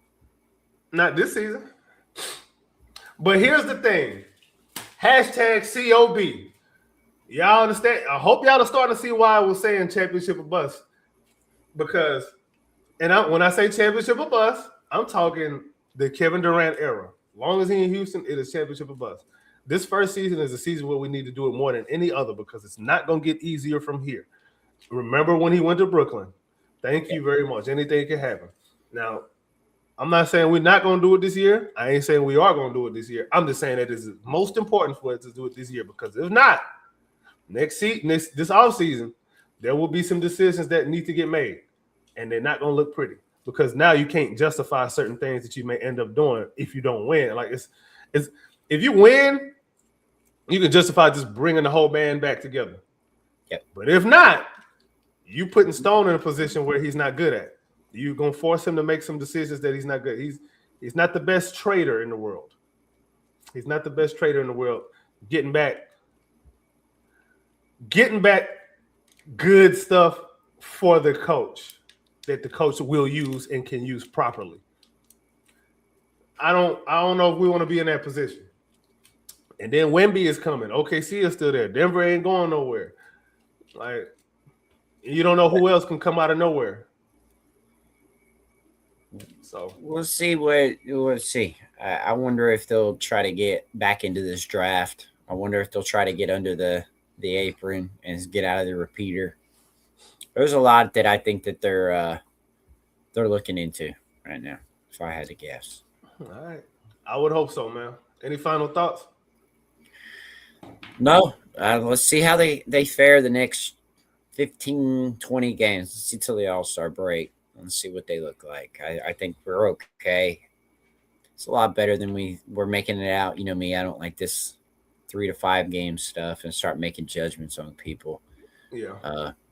I like to let it play out. I really do believe we're playing kind of like a playoff style, and we're playing for the playoffs. I think this will benefit us late in the year, and this will benefit us in the playoffs, being able to play in tight games. We'll have plenty of experience in doing it, whether we're first up teams or playing down to teams. I think we're in a lot better shape than people are thinking. I think we're playing like we're an old fading dynasty like Golden State, rather than play like a young team. I think we're trying to play. It's a long season, and these ups and downs, I think we're getting valuable experience in them, for sure. Yeah, definitely. I definitely agree with you on that. Right now, the Rockets are we are 6th in the West. However, net rating wise, we're 2nd in the league. So we are playing. Our record doesn't necessarily state who we really truly are right now at this point. I think we're better than what the record says because of some situational basketball type of stuff. Being the clutch being the main thing. This being in the clutch. If we just forget about everything else, about the offense, how boring it is, and all that. If you just look at the clutch, we're horrific in the clutch. Matter of fact, let me look that up real quick. So in the clutch, so we've played, how many clutch games have we played? We have played 18 clutch games. We have a losing record in the clutch. We're 7-11 in games that are considered clutch. I forgot how they measure it. And our net rating we're 24th in net rating in the clutch. That's kind of where we're losing. That's why our record is looking the way that it is, because otherwise our net rating overall outside of the clutch is good. It's really good. It's elite, as a matter of fact. I think this team on paper complements each other. Like, you're late. I know. I didn't know. I was busy, bro. I'm just getting back home, really, actually, from a game. No problem. No problem, bro. Chris, go ahead and finish your point. We're gonna get to Dante. What I think is just like on paper, if you look at this, we really haven't had a chance to really sit down and get a real good look at with this team with chemistry, right? Nobody's played in a 10-game span together. Yeah, we haven't had a healthy Tari, healthy Şengün, a healthy DFS. I think healthy DFS helps Bari a lot. I think a healthy Şengün obviously helps a lot of people. Helps everybody. And I think a healthy Tari helps Amin tremendously. And I think, healthy Adams helps kind of a healthy Şengün makes Adams be able to play in that second unit with Reed and Jabari. That kind of frees him up a little bit, allows him to get some more open shots. The rotation makes more sense, pretty much. The rotation makes more sense. Everybody kind of fits in and finds their location a lot easier instead of having to kind of mix matches thing and trying to figure it out on the fly and then not get any real chemistry together. So let this team boil a little bit, let them cook up a little bit, let Katie kind of get used to playing with this group.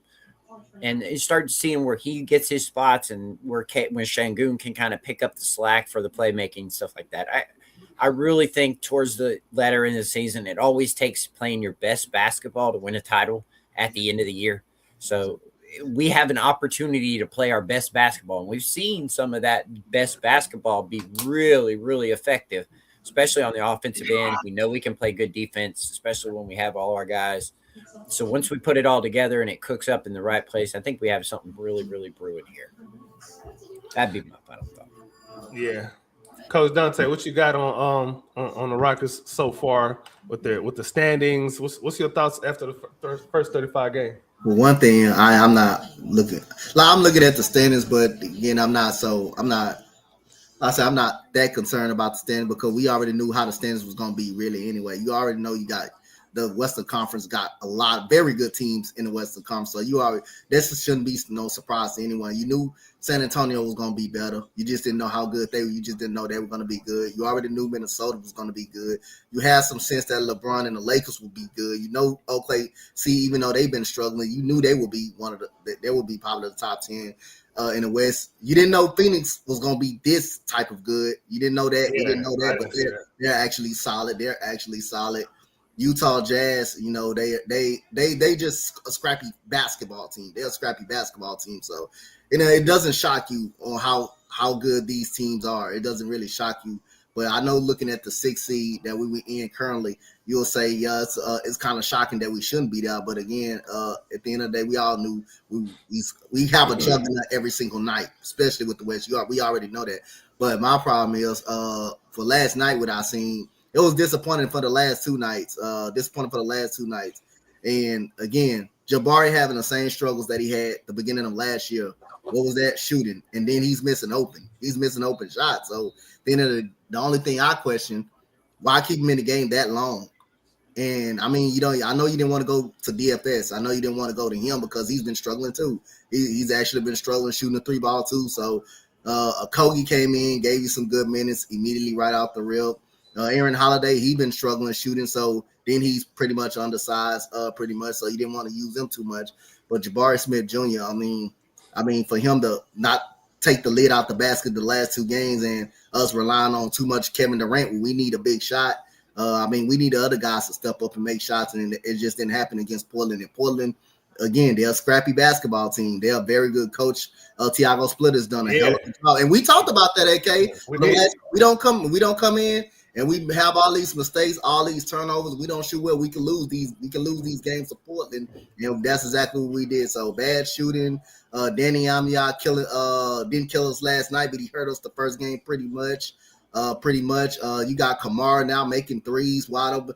Y'all just give credit to Portland. They executed and we just didn't. They made shots early in the 4th quarter and we just fell out the face of the earth in the 4th quarter. So then it don't hurt again, like Chris said. I mean, you got LP out. You got LP start. Let's get Tyrese. Let's get this right for Tyrese. He's not going to be healthy.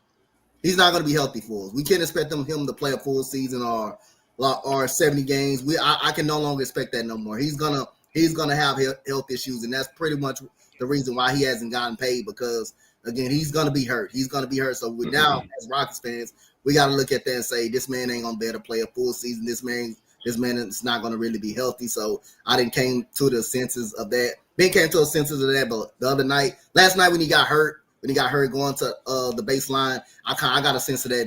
He's not going to be healthy. You can't count on him to be on the court for us like that. But other than that, it does help when you don't have all the DFS. I'm still giving him a little bit more time because again, he did come off a leg injury. He did come off a leg injury. Surgery, yeah, like surgery, leg injury. Yeah, he did come off of that. So I'm still giving him a little bit more time, not out on him, but he's struggling to shoot the ball. He's struggling to shoot the ball a lot. So yeah, other than that, like I say, I already know how the West was coming into this season. We all knew it. So no chop. So check this out. We lost the 4th quarter last night by 19 points. 19 points. Yep. We are not good in close games, bro. I just said it. We 7-11 in clutch games, bro. Matter of fact, we're going to do a quick exercise. We're going to play a game. I'm going to say a stat. You tell me where you think the Rockets rank in the clutch. Turnover percentage. Top third, second third, lower third. What you got? Chris, let's start with you. What you got? Top third. Okay. Coach, what you got? I'm going to say lower, a little bit lower third. Lower third. We 22nd. All right, cool. Let's do offensive rating. Where do the Rockets rank in offensive rating in the clutch? We're at the bottom. They're at the bottom. We're 20th. So that's better than I thought. Yep. We're 20th in offensive rating in the clutch. All right, cool. No problem. Let's do defense. Where do the Rockets rank in defensive rating in the clutch? Bottom third. I'm gonna say lower, a little bit mid. I'm gonna say mid. We 24th. All right, that's light bottom. That's a light bottom. That's bottom. Yeah, that's light in the bottom area. All right, cool. Assist to turnover ratio. Where do the Rockets rank in the clutch? Bottom. I'm gonna say bottom. Okay. Mid. Okay. We are very mid. We're 18. All right, cool. Let's do rebound percentage. Where do the Rockets rank in rebound percentage in the clutch? I just gotta say that last one doesn't match my eye test. Yeah. We're a weird team, dog. We're a weird team. As much offensive one-on-one stuff we do, we passing in mid clutch. Yeah, it's weird, bro. We don't make any sense. But rebound percentage, where we rank in the clutch? First. I'm gonna say we up in the mid area in rebound. We actually second, bro. Good. Which is good. Which is on point. Which is on pace with where we have been. And that's kind of the point that I wanted to point out to y'all. The one thing we do consistently is rebound. Everything else is up in the air because why? What is it about the rest of the game and the clutch where what you were good at, you're not so good at anymore in the clutch? But you know what I'm saying? Like besides rebound is the only thing that we're really still good at in the clutch. All right, let's do true shooting percentage. What's the true shooting percentage in the clutch? Mid. 18, I'm gonna say bottom. We're 24th. Bottom third. Everything outside of rebounding falls off for us in the clutch.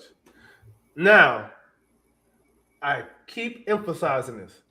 Do we still keep looking at the players and the players only? If the numbers are what they are outside of the clutch and they fall off a cliff in the clutch, are we still looking at the players? Or is there something wrong with the process?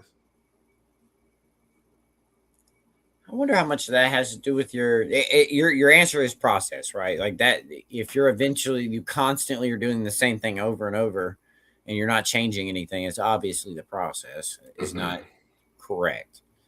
But I wonder how much of that has to do with overuse. Which is you're asking Bari to do a lot of rebounding, a lot of beating and banging. Yeah, he got bigger, but then asking him to play 41 minutes and shoot that many times, that's probably a lot of a load on him, right? Kevin Durant only shoots 20 times in last night's game.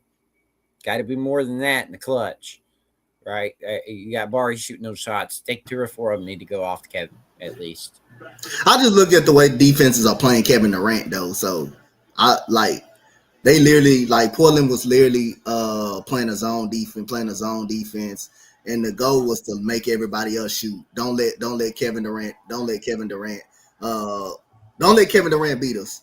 And if you're Jabari Smith, I'm gonna put it on Ime Udoka too because he had no business being in the game. If you know he couldn't make a shot. He started out with 11 points. Then in the fourth quarter, he just self-destructs in the fourth quarter. While Kobe, who are you going to go to? Do you have to ask that's another theory I went to. Tari's out. That's another theory that I actually went with that I first said when I came on. I understand why you couldn't take out Bari because you didn't have nobody else you could go to because Finney Smith's struggling to shoot the ball at the same time. Tari hurt. You're not gonna throw Aaron Holiday in now. But then what about Tate?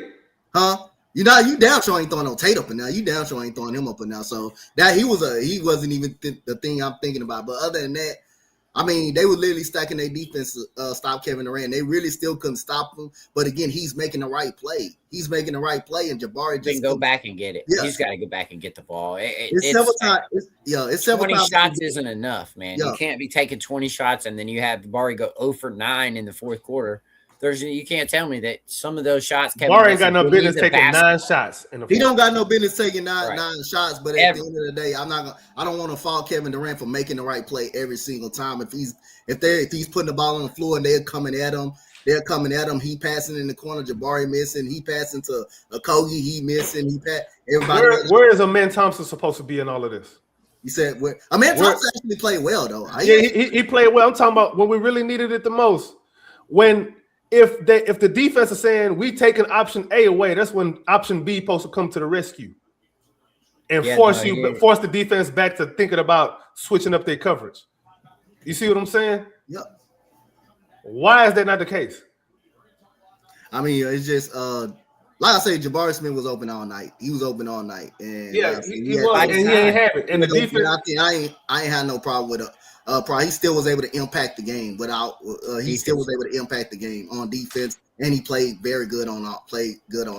He still was able to impact the games at some point down the stretch too. Make some plays down the stretch, but Jabari is the one missing all the shots down the stretch. And then, like I said, then Portland was hot the whole fourth quarter. They got hot the whole fourth quarter. Yeah, guys like Kamara, he's an improved shooter this year, making shots. Caleb Love making shots. They role players play way better than our player. Well, play way better. That's what we were discussing earlier. Like Portland beat the Rockets at what the Rockets was trying to beat Portland at. Yep. Like Udoka forced Portland into the game that he thought he was going to win, and it ended up being the inverse. We lost the game we was trying to force them to lose at. Like, again, we're a weird team. We don't make any sense, bro. Like, if you tell me a team that's second in net rating has a losing record in the clutch, it's with 7-11, then to me, bro, the process is just not making any sense. There's a lot of smoke and mirrors with the offense. I think all the offensive rebound stuff, bro, all that stuff has really made people really think that the offense is actually good just because we rank fourth in offensive rating, bro. Like, I ain't never believe sir. That. I just never bro. believe that either, though. We didn't say that last year, though. No, sir, bro. Well, I think it's more on the shooting there because our offensive rating, when we were shooting the lights out of the ball, we were up in the top of the ranks of the league, right? But whenever the shooting started falling off, it got worse, right? Yeah, so we only fourth though in offensive rating now, total offensive rating. Which is why the offensive rebounds is always going to give us some grace. But I think the shooting has to be good in order for us to win games, right? That's what I'm saying. That's what I always say. You know why? I agree. Like, we don't get enough points off of turnovers. We don't turn the ball over. We don't turn teams over enough to go out and get easy leaks for guys to feel good about themselves. We don't get any easy shots. We work too hard for everything. So, Coach, we were talking about there was a stat that this is not my stat. This is a stat that is real. I don't make up stats. So the Rockets are first in frequency of taking the most tightly contested jumpers, tightly contested shots. We are first with a bullet. And we're third in very tight, which is 0 to 2 feet of a defender. And then tight is, I think, 2 to 4 feet of a defender. So, and then wide open shots, we only generate, we're 25th in generating wide open shots. So we are always working hard to just get a shot off. Yeah. And we want to blame Jabari. All right. I'm not saying you are. I'm not saying either one of y'all are. I'm just saying the sentiment in the fan base is just because we got a bunch of box score watchers. Oh, he's missing shots. All right, bro. The offense is the reason why people. Like I said, I think he can fix that though. It's just, I mean, and that's just one game. By the way, that's just one game. It's really a few games. Jabari Smith last year did the same thing, like beginning of the season. This time was beginning of the season. He did nothing but miss open shot. And I say he's gonna be fine. I'm not too worried about him. You can fix missing open shots. The reason why I'm looking at Jabari when it comes to this kind of stuff is because he's a role player. He takes role player shots. Well, he used to take role player shots. So if you look at the rest of the role players, they're really just doing what he's doing too. There's a reason why we don't. First of all, we already not generating no open shots. We only taking tough shots. He ain't the only one that this falls to. It's just that he's like the number one role player. You know what I mean? So he's the leader of the role players. So what he does is obviously is going to be magnified to when it comes to role player type, I guess, plays. So, but the rest of the team the rest of the role players ain't actually, you know what I'm saying, holding their water exactly either. I don't know if you consider Atlanta Thompson a role player or not. I don't know. He kind of borderline. But see, and this is where I kind of get off on Jabari is it's really just about the shooting, right? Like if you go back and here, I got him right here. In the wins, he's shooting 50% from the field, 39.8% from three. In the losses, he's shooting 35% from the field and 32% from three. It's the him knocking down open shots, Yep. but taking only his shots, right? Like I think trying to scaling him up has brought him down to taking shots that he's not ready to take, right? Like I don't think he needs to be doing pull-up jumpers until he's able to knock down his open threes. Like I think you're asking him to do too much is causing him to struggle, right? Like if you weren't asking him to do all that, then you wouldn't have it, because when you look at it, he plays more minutes in our losses than he does in our wins, and he has more uses. So you're asking him to do more than he's really able to do or complimentary able to do. So the best thing to do is you need to find the guys that are better creators, then allow them to have more creation and the ball in their hands a lot more, and then allow the role players to be the role players. Amen has just got to be more creative. KD, you got to take more shots in the clutch, especially if you don't have anybody else shooting them. I should have thought he had 40 last night. He should not have had 30. I brought this up earlier. Jaylen Brown, he's up 4 shots a game since Tatum's been out. What are we getting? We're getting more out of Jaylen Brown. Right now, Şengün's out. We need a little bit more out of KD. Unfortunately, when Şengün gets back, he can kind of rest. Otherwise, we're going to lose games. It is what it is. That sound about right, man. I don't know if y'all want to. I don't know what else need to be said about it, man. Oh, real quick, Coach, I want to get your thoughts on the Rockets being boring. I think the Rockets are super boring this season, bro. I mean, like I said, I don't got no. I mean, it is. I don't got no problem with that. I ain't gonna argue on that they've been bored. It's just like I say, man. It's just amazing how we just lose games. How we lose games like this. It's really amazing. But like I said, I already knew what type of Portland. When we played Portland the first time, you just know.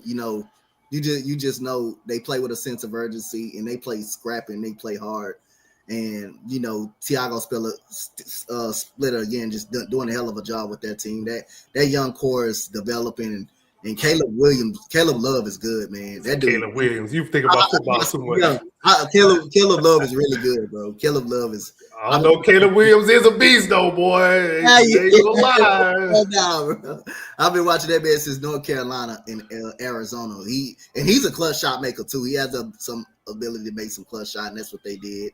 That's what they did last night. So at the end of the day, man, we had that big third quarter, and all of a sudden it just literally fell apart last night because of lack of execution, bad shooting, bad all around. And then in Andy, we did everything we did to stop him. We did hold him down. But again, the role players played way better than now. You know why? Because everybody was sure about what they needed to do. Yep. Everybody was sure. There wasn't a whole bunch of conflation of the hierarchy. Everybody knew who was next in line and who needed to do what in A, B, and C situations. Everybody knew. The Rockets, you start doing the same thing to KD, they don't look like that. Yep. Nobody really know what to do. Why? That man, Thiago Splitter, was just on your coaching staff, Ime Udoka. You got out-coached by him 2 games in a row. Yep. You made an adjustment, and he beat you to the punch. Reactive. Every game we play seems like it's the first game of a playoff series. Yep. Doesn't matter who we're playing. It's always like nitty gritty, grind it down to the last few minutes. It seems like it's always 5 here, 10 there, but the lead never gets too out of hand. No, yeah. It seems like we are winning. They find a way to keep it close just enough for the opposing team to get on the run. And then when we started trying to make the adjustment, it'd be kind of already too late. It'd be kind of already a little bit too late. We never put a game. We just really never put the game out of reach too much. We just never put it. Every possession looks like we're up 4 with 2 minutes to play, and we're just killing the clock until we get to take a last minute shot. All right, you guys done? Yeah, man, I'm ready to rock out. I gotta watch these football games, bro. Yeah, Dante, you got to be here earlier, baby. That's on me. That's on me. Y'all had a good old session too, boy. We were having it. I didn't know y'all were having this today. So I checked the group chat. I said, let me go up here. We got to get it more next week. Yeah, and that's on me, man. I've been trying to figure out a way to slot this thing in, bro, all season. Yeah, we'll do another one next week. Yeah, exactly. I'm gonna work with y'all schedule, man. We're gonna talk in the group chat. Let's get it. Anyway, yeah. We need some objective criticism coming out. I can't grade everybody or blame everybody for everything. Yeah. And when I talk about the process and Ime Udoka, I'm again, for the record, I don't want to get rid of Ime Udoka. I just want him to be quicker with his adjustments. I want him to adjust his process. He is too smart not to do this already. He's too damn smart. He know he's smart. He just doesn't trust his offensive mind enough. But anyway, that's it, man. Y'all tell everybody where people can find you, and let's get the hell on. Twitter, X, it's down there. Y'all find it. Come see me. Don't miss out. Twitter, X, same thing. X, Instagram, TikTok, everything. Coach Dante 5. Round Robin, A-Side Rundown. Y'all know where I'm at. All right, man. Rockets. Yeah. Rockets Propaganda on YouTube. Rockets Round Robin on YouTube. H-Town Rundown on YouTube. AK Infinity _VVS on X. Anyway, we out. Go Rockets. Blamer. Put it